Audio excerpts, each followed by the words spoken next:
ပါမကချာမှာဆိုရင်ပေါ့နော်စိတ်ဝင်စားဖို့အရာလေးတစ်ခုပေါ့နော်ကျွန်တော် iJudith channel ကနေတင်ဆက်ချင်ပါတယ်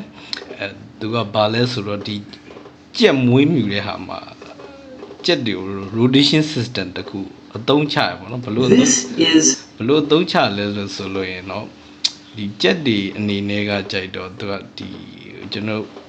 ဘယ်လိုပြောမလဲ channel ကအလုပ်တွေကိုကူညီပေးတယ်ပေါ့နော်ကျွန်တော်တို့ဘယ်လိုမျိုးအလုပ်တွေလဲဆိုတော့သူကပေါင်းရှင်းပေးတဲ့အလုပ်တွေပေါ့နော်သူကြက် channel ကိုလွှတ်လိုက်တယ်မြက်တွေကိုစားပေးတယ်နောက်ပြီးတော့မြေတွေကိုဆွပေးတယ်ပြီးရင်သူတို့ကြက်တွေကနေပြီးတော့ဆွန့်ပစ်လိုက်တဲ့ကြက်ချီးတွေကမြေဩဇာပြန်ဖြစ်တယ်ပေါ့နော်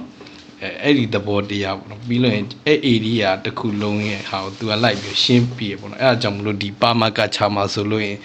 ကြက်တွေ rotation system ideology ကဒါအသုံးဝင်တယ်ပေါ့နော်အဲ့တော့ကျွန်တော်တို့ဆိုလိုကျွန်တော်မျက်ရှင်းနေတဲ့ area ကိုမကန့်တက်လိုက်တယ်ပြီးရင်ကြက်တွေအဲ့ထဲထဲလိုက်တယ်ကြက်တွေကရှောက်သွားမျက်တွေစားပြီးလို့ရင်အဲ့လိုပြီးသူတို့နေရာကိုမှအဲ့လိုဘယ်လိုပြောမလဲနောက် switch နေရာတစ်ခု change ပေးလိုက်တယ်ပေါ့နော်ဆိုလိုဒီကြက်တွေကိုမှပါမကချာမှာဆိုလို့ရင်စိုက်ပျိုးရေးခြံတွေမှာအသုံးချတဲ့စနစ်ကတော်တော်လေးအဆင်ပြေရပေါ့နော် okay IQ တစ်တယ်ပေါ့နော် okay thank you